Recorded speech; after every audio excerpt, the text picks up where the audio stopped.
speak something about Esther. I don't know why it's called Titus Esther, but it's called Titus Esther. It must have something to do with Esther.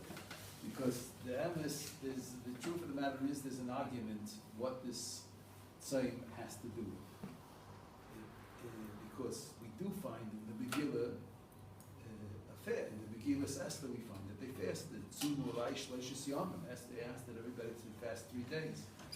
But the fact is that that fast was in Nisan, that fast. It wasn't the Zayru was Niksa just before Pesach. It wasn't in Adar. So Tosfos says a different reason for this fast. Tosfos says the reason is that because the Zayru, the decree to kill the Jews was on the 13th of Adar, and they fought Amalek. They went to war. And Tosfos says we find that when Am Yisrael went to war, they fasted.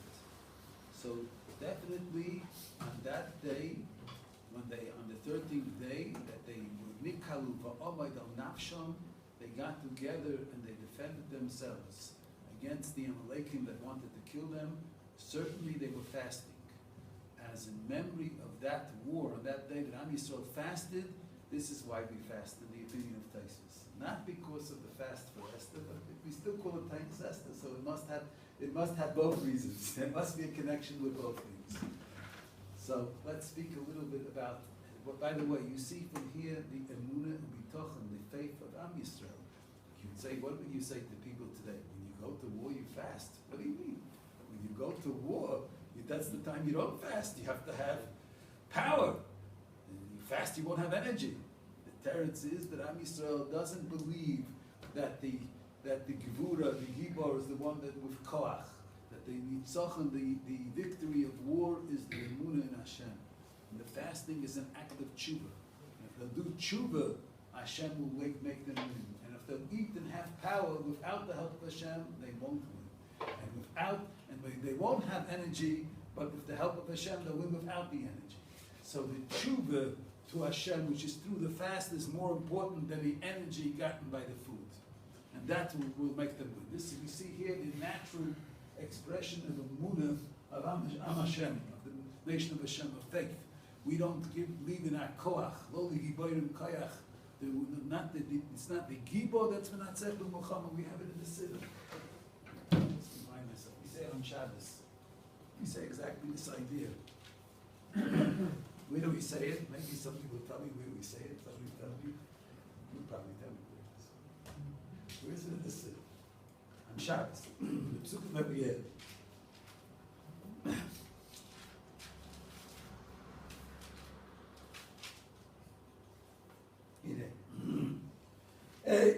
Sorry. I think I need a drink.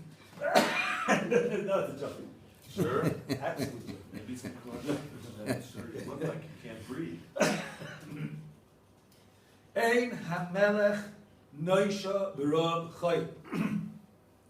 The king is not saved with the multitude of his armies.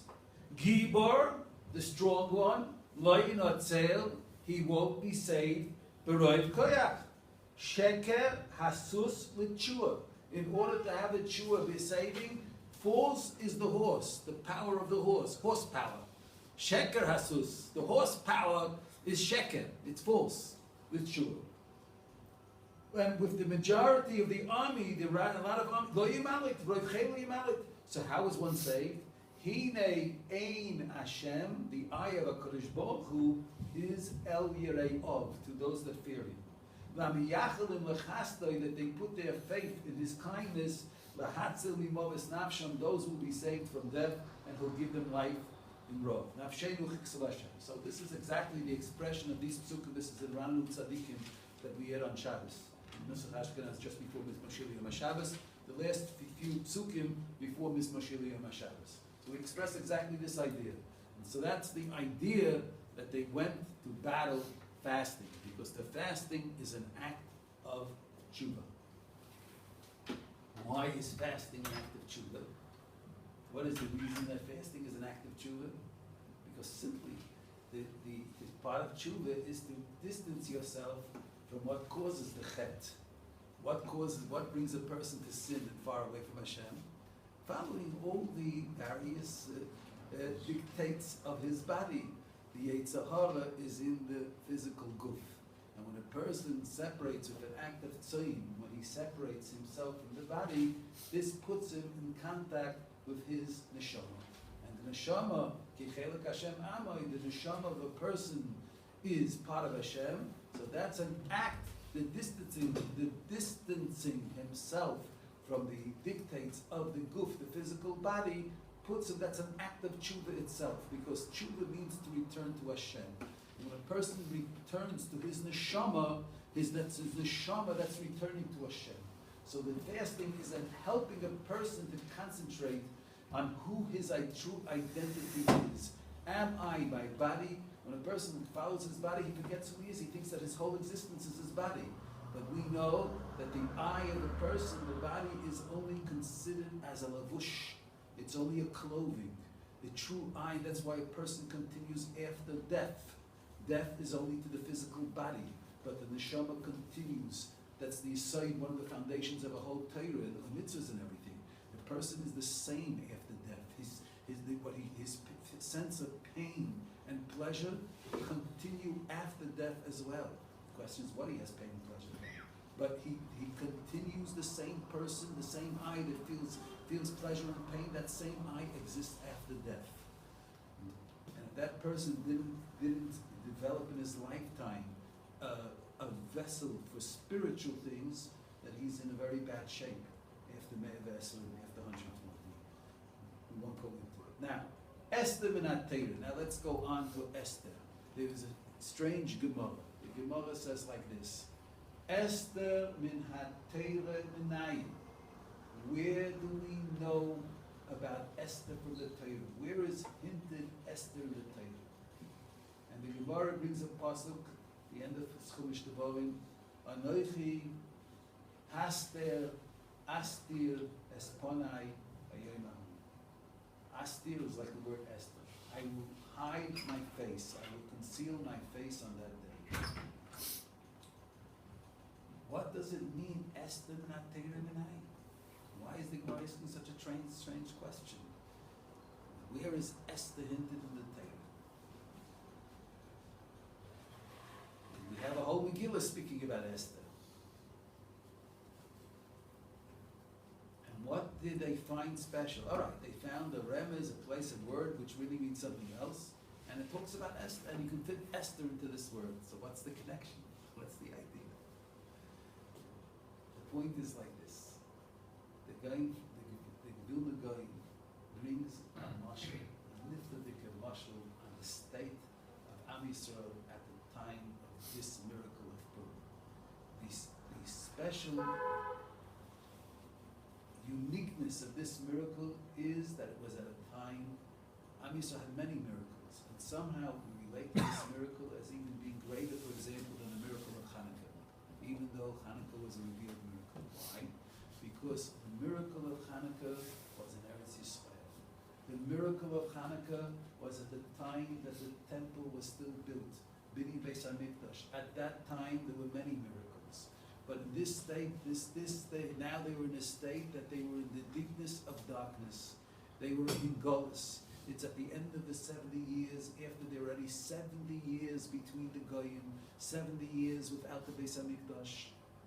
And that's why that's a chiddush. How could it be that Hashem in this state, they're chaytim, they have sins, they're being punished. So how could it be that now in this state that Hashem is going to make from them a miracle?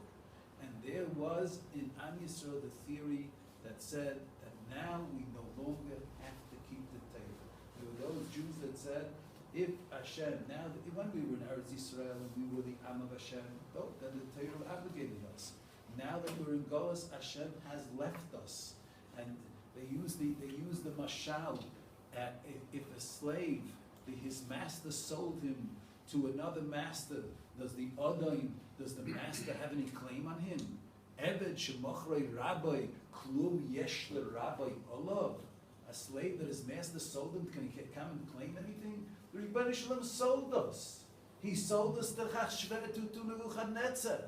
He sold us to the Goyim. So he has no claims on us anymore. So the Gemara brings a mashal. A king had, what was the state of Am Yisrael? A king had a son that was very, very ahuv, very loved. But he had as well sarim, princes or whatever, ministers, which saw the love of the king for a son, like human nature, were very jealous of the relationship of the king to his son. And the Yomim, the son did a chet, he did things wrong, and the king said he has to punish him in order to bring him to tshuva. So the king banished him from the kingdom and put him into the forest, forced him into the forest. And this, he figured through this, that he'll think his ways, and he'll come back and perhaps do tshuva on his wrong ways. But at the same time, the king loved him very much, and he was very afraid that in the forest, maybe a bear will eat him up, or a lion, or maybe one of the ministers that's jealous will come and try to hurt him. So what did he do, the king? He sent his very close servants that were loyal to him. They should hide in the forest and protect him while he's in the forest. Should come danger, they should protect him. But the son shouldn't know about it, because if the son will know that the king is protecting him, it won't be a punishment, it won't bring him to tshuva. So he can't know it. So he said this, and so what happens? So suddenly comes a bear and wants to eat up the son. Comes out, the loyal servant, and kills the bear. The servant of the king happened to be there. Maybe it's a coincidence. It's a mikra. He's not very impressed, the son. All right, it's very nice, a nice story. I was lucky. Luck played on my side. Then comes another story, and one of the ministers who's jealous comes and wants to kill him. And again the servant pops out and saves him. Twice. And it keeps on happening the same thing over again. This can't be any coincidence. This is something special. That means that, and then he realized that his father had sent his servants. So he saw the enormous love of his father for him, that even when his father was angry at him, even when his father was punishing him, the love, the latent love, the deep love was still there behind the scene. The father was still loving him. This was an enormous chiddush. This was the state of Am Yisrael in the story of PURIM. And that's Esther min ha'teilim enayim. Anoichi haster astir esponai. HaKadosh Baruch Hu says, Am Yisrael will do aveiros, and I will, as if, turn my face away from them. Anoichi haster astir esponai. I will turn my face away. So one could think that in that state, when Hashem turns his face away from Am Yisrael, that they're no longer connected with Hashem, or that Hashem is not interested. He's not being mashgiach on them. He's not looking at them at the same time. So that's where the Torah writes Esther. Now let's see. From one angle, the pasuk says, "Anoichi haster astir." I'm hiding Esther. Astir is milashon seites, nister, hidden. He's hiding his face. He's not looking at Am Yisrael. He's not looking. He's letting them as if hefker, that anybody can do anything to them. At the same time, the Torah writes the word in a way that reminds us of Esther. What's the story of Esther? Hashem sends Esther as a queen, and through her being a queen, saves Am Yisrael. So is Hashem not looking? Is he really hiding his face? Or is he simultaneously looking at them?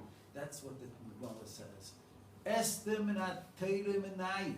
How do I know this? Where does the Torah show me this concept? That even when they're being punished, that even when they're in Golus, that in that Golus itself, HaKadosh Baruch Hu is mashgiach on them, His divine providence is with them, and His Shekhinah is with them. Where does it say in the Torah? In the place where the Torah says that Hashem is not going to look at them, that's where He says He is going to look at them. Because in those words, He hit Esther in those words. And the word that's Anoichi is the first word of the Ten Commandments. Anoichi Hashem Elokecha. Anoichi haster astir esponai. I will hide my face. But in that hester anoichi, I'm there. It's me there running those events. If we bring us back to the mashal of Chazal about all Golis, nobody would have thought, if really the Hashem wouldn't be with us, then how are we here 2,000 years later? There's nothing here from the Greeks, there's nothing here from the Romans. Chazal say, what is Am Yisrael similar to the Golis? Kipsa achas vein shivim zayim. One little sheep between 70 wolves. I would like you to picture it. How long could you look at the sheep if there were 70 wolves surrounding the sheep? I think if you just batted your eye and opened it, you'd say, did I dream, or was there really a sheep here? There'd be nothing left of that sheep. And that's our situation in Golis, and we're here 2,000 years. How's that possible? Rav Yaakov Emden writes that in his opinion, the Nes, the miracle of the Kiyum, of the continued existence of Am Yisrael throughout 2,000 years of Golis, this is a greater Nes, a greater miracle than all the miracles that happened. Than Kriyas Yamsuf, than Yitzias Mitzrayim. This is the greatest, it's a hidden miracle, but it's the greatest miracle possible. It's anti-nature. Like we say in the Haggadah Shel Pesach, B'chol Dor V'Dor, Oimdim Aleinu L'chal Yiseinu. In every generation, there's a Haman in every generation. Oimdim Aleinu. Haman is not a story of 2,000 years ago. Haman is a story of every generation. In every generation, we're not missing our Hamans in our generation. When we celebrate Purim, we don't have to celebrate Purim for the Hatzalah, for the saving of what was then. We celebrate Purim for the Hashgacha, for the belief, for the Emunah, to express our Emunah B'tochen, our faith in Hashem, that from the present day Hamans, like He saved us then from Haman, that Hashem will save us today too from the present day Hamans. And Am Yisrael Chai, and Am Yisrael continues to exist till Yemais HaMashiach. This is what we express in the Chagiga of Purim. It's not just a historical holiday about something that took place thousands of years ago. It's the continued hashgacha in the Golos. That's, in other words, it expresses deeply the immensity of the love of a Kodesh Baruch Hu for Am Yisrael. And that means as in each individual. That means that Purim calls us to do tshuva as well. It says that no matter how far a person has strayed from HaKadosh Baruch Hu, no matter what chatoim, he's always connected with Hashem. Because look, here they were being punished for enormous chatoim. Even this decree itself came about, it says, because Am Yisrael at the time of Nebuchadnezzar, that they bowed down to the tzelim. They bowed down to a pesel, to an idol. And it was Aveda, they were over Aveda Zorah, that they had to be Moisel Nefesh, they had to give their life not to do this Aveda. And even though they were not Moisel Nefesh, they did the biggest Aveda in the Torah. And that's why it was decreed this decree. But Hashem, when they did tshuva, Hashem miraculously, and He prepared the way to save them. So this is the concept that in every state, whether on a cloud, in terms of the nation, whether as an individual, Hashem is always close to the person, waiting for him to do tshuva. He's with us in every situation. It's the Avas Olam, like we say in Meirav at the Tefillah at night. Avas Olam Ahavtol. Ribbon Shalom loves us eternally in every state. That's what Purim expresses.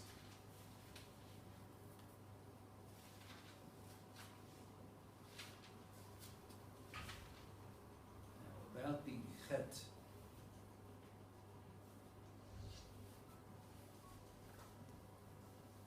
So in one word, just to sum up what we spoke, in one word, the concept of Purim is that even if we are chayte, even when we do an Aveira, Hashem still loves us, and He's still close to us. And the minute we do tshuva, He makes even miracles. This is the message of Purim. And that since they would, and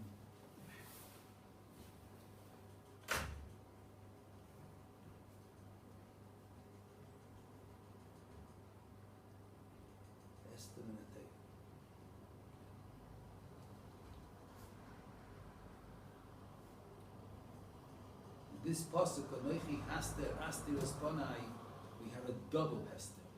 So explains that they were in a double concealment because they were at the time they were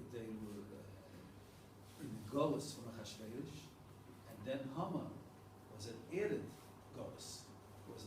They were Nimsa B'Yad Tupi. They're already in Golus, and then Haman, which is a Molech, which we have a Kabbalah from the nation of Amalek, is even further. Haster is Pani, a concealment within a concealment. They're in Golus, and then this decree was another concealment.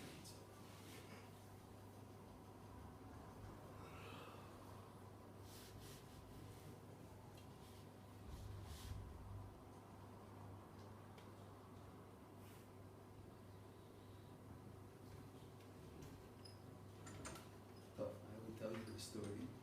I don't think you fall asleep in the middle. I'll tell you a story. Listen to this story. Maybe you know the story. Once on Purim, Chaim Volozhin was a student of the Torah. There came a poor man, told him there's a medrash, a famous medrash. Mordechai, when he heard about the decree, he met Eliyahu Hanavi, and he asked Eliyahu Hanavi, is this decree written in heaven? Is it written in blood, or is it written with mud, with earth? If it's written with mud, then he won't be able to repeal the decree. If it's written with tit, with mud, he can repeal the decree. We said it today in the Slichas. We said it.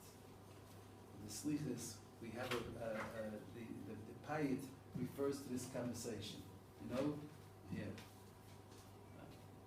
What did Eliyahu Hanavi answer him? Eliyahu Hanavi answered him that it was written, the Chesimas Adin, the decree was written not in Dam, in Tit, and that's why they were able to repeal it. Yeah, we say it in the Slichas. We said it this morning. Let me find it.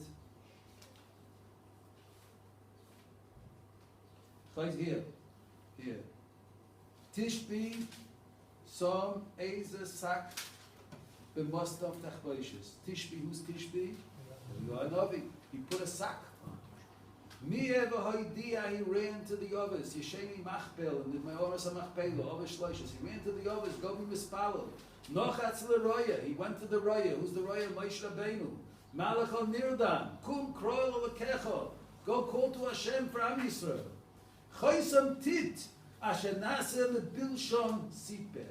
The Chaysa, the Chasima Sadin, the signing of this decree, which was signed in Tit, which would happen to Bilshon. Bilshon is Mordechai, because Mordechai knew 70 languages. That's why he knew what they were talking between each other, that they want to poison the king. As Chaysam Tit Asher Naseh LeBilshon Siper. Minid ve'lomdu le'achik zera kas lahofer. The Kitzur, he told them about the Chaysam Tit that was done to Mordechai in his generation. What's this? So he said like this, the Oni said to Reb Chaim Volozhin. I hope not going to explain the whole thing. So this Ani on Purim meets Reb Chaim Volozhin. He says, if you give me a prutat in Stocker, I'll tell you where it says in the Megillah that there was a Chaysam Tit. Where is it written in the Megillah that it wasn't written in blood, but it was written in Tit? Tit means mud. It was written in mud. Where does it say in the Megillah? So Chaim Volozhin gave him a prutat in Stocker, and he said, it's written in the Megillah. He says, Im ala melech toiv yikosev ala Yehudim la'abdom. What does the word la'abdom mean? To make them disappear. La'abed. La'abed is to make them, to destroy them, right? But if you look at this word la'abdom, so you can read it, La'ad Mamet Aleph, Loi, Bidam. La'abdom, but Loi Bidam.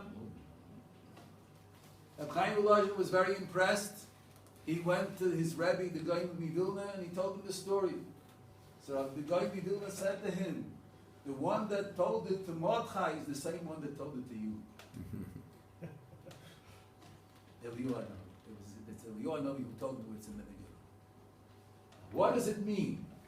What does it mean that the Gzeira in Shemayim, in heaven, there's no blood, there's no dam? What does it mean? Was the Gzeira written with dam, or it's written with blood? Gzeira in Shemayim is not written with blood, and Gzeira in Shemayim is not written with dam, with tit, with mud. There's no mud, there's no blood in the heavens. So what does it mean here? What are Chachamim saying? The answer is like this. First we'll explain. There were two Chattoim. Am Yisrael, why was this decree come about? There's no decree without Chet. The decree came about, it says, in the days of Nebuchadnezzar, the Talmidim Rab Shimon ben Yochai, they asked the Rebbe, Mipnei man ischai mushzoneim shel Yisrael v'oisei do kloi. Why did the Am Yisrael, was it decreed on Am Yisrael to be destroyed in this period? What was the question? The question was like this. If it's because they bowed down to the idol in the days of Nebuchadnezzar, but why did the decree come about 70 years later? What happened? What happened suddenly now? And if it's because of the chet, that they had another chet, shenahenu misudas oisei rosha, that they enjoyed the party of Achashverosh. What was this chet? Let's talk about it for a minute. What was the sin to enjoy the party of Achashverosh? So there's a perush on the Megillas Esther from the author of the Chodoili that we see by Kabbalah Shabbos, of Shlomo Alkowitz. And he explains like this. He brings a Gemara in Avodah Zarah on the page 8a. Yisrael Tani Rabbi Shmuel Omer. Yisrael shebechutzelorts oivdei Avodah Zarah b'Tayra. Am Yisrael in Chutzelorts are doing Avodah Zarah, but they're doing it b'Tayra, with purity. Oivdei Avodah Zarah b'Tayra. How do you do Avodah Zarah b'Tayra? Avodah Zarah is something tummy. They're oivdei Avodah Zarah b'Tayra, with purity. How are they oivdei Avodah Zarah?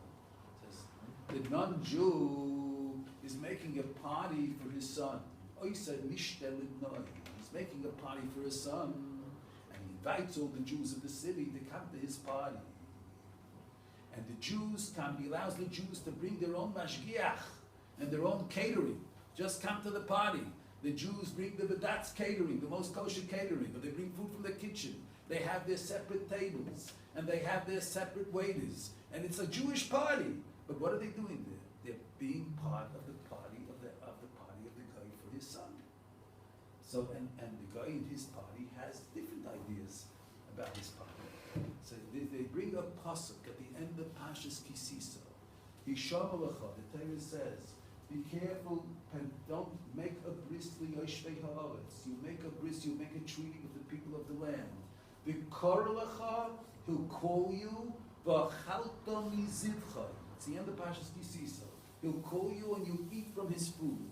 So the Gemara says, it doesn't say, v'chalta mizivcha. If it speaks about you eat from his food, right, his food is not kosher. If he shechs, it's not kosher food. But it doesn't say, it says, v'kor lecha. Why does the Torah stress v'kor lecha? So the Torah is stressing the Aveira is not in the food.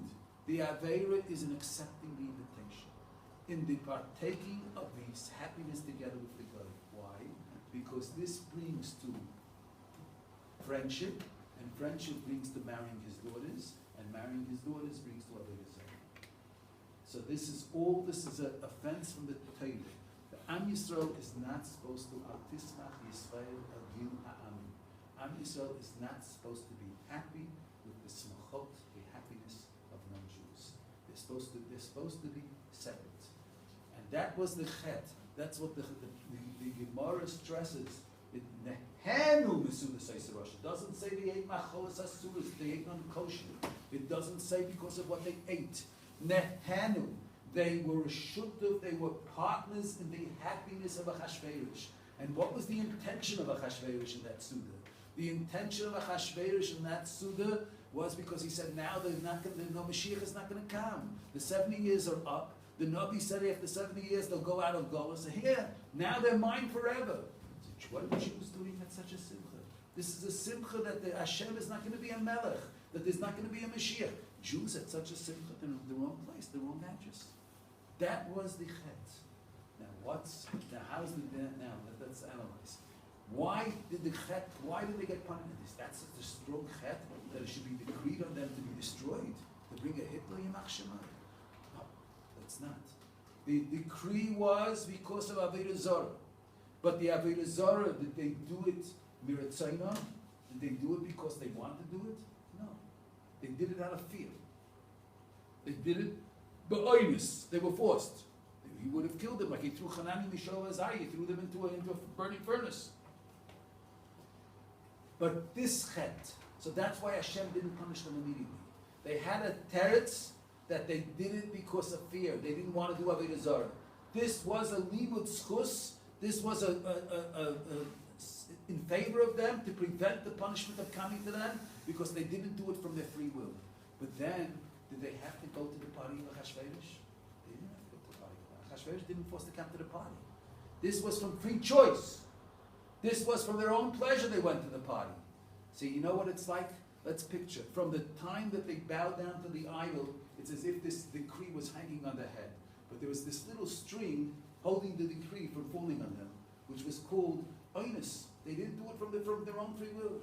Then when they did an Aveda, which was the same in the same family, they accepted the party. If they took place part of the party, they mixed with Goyim when they didn't have to. They did it out of their free will. This mixing with the non-Jews, this cut the string and the decree fell. The decree was for Avodah Zarah, but this took away the limud schus, which was preventing the decree from coming. It cut the string. So we have here two Averas. One Avera was a very severe Avera, but it was done ba'inus, not out of choice, out of fear. The other Avera was a less severe Avera, but it was done out of free choice. And Hashem put the two things together. So now let's go back.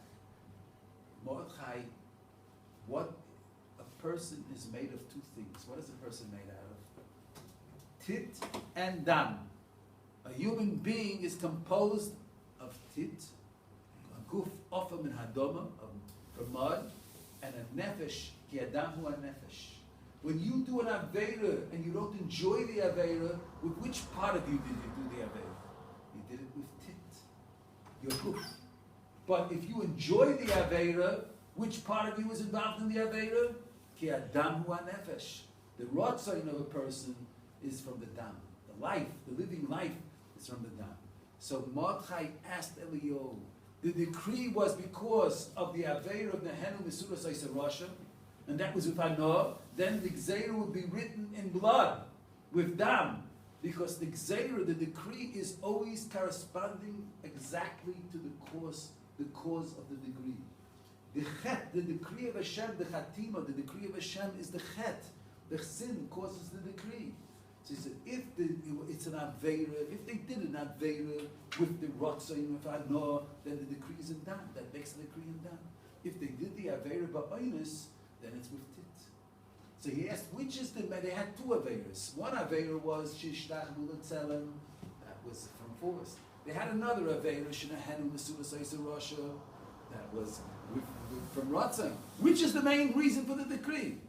So he told them that the main reason for the decree is the Avodah Zarah, not the chet that they did behind it. The mail it's written in tit and can still be repeated. There's a different tshuva to be able to repeat it. That's what he did. That's what he told them. But what do we learn from this for us? Connected this. That's why we have. But what actually brought about the decree? Nehenu Mesuras Rasha. The Chachamim on Purim or Metakin Sudas Purim. If we can learn sometimes from the opposite. The difference between doing a mitzvah when you don't enjoy it or doing a mitzvah with enjoyment. When you do the mitzvah only out of because the command, because you're forced, then you do it with your guf. That's the tit. That's as well. It could be exerted, it's only with tit. When you do the mitzvah with hanoah, then you do it with your dam. Your whole essence is involved in the mitzvah. Then you're atem adveikim, you're close to Hashem. And kineged, because the Aveira was a Suda of an Aveira, that's why Chachamim or Metakin, they made it a Tiko Takona on Purim, of Sudas Purim, of a Sudas Mitzvah. That's a Tikkun on that Suda. And that's why we have these 2 days. Let's go back to Tainus Esther. First we have a fast, because that's the way of tshuva. First we have a fast to separate from all eatings which are shalokidin. Tainus Esther is a kapara on all foods and partaking of food shalokidin. And then through Tainus Esther, then we're on the madrega, because we are mitkadesh. We are sanctified by the fast of Tainus Esther, and now we can have a food which is a mitzvah, that's Sudas Purim. That's the opposite of Sudas Achashverosh. That's the mitzvah Sudas Purim. It comes Sudas Achashverosh. It's a tikkun on that chet.